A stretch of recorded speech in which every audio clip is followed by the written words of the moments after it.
напротив. Прямо. Ну, сечу на короче.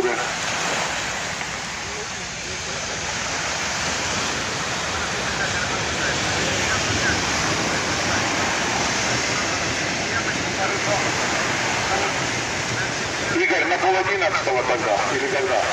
Люди сейчас интересуются. Там ему платите. Игорек, на сколько?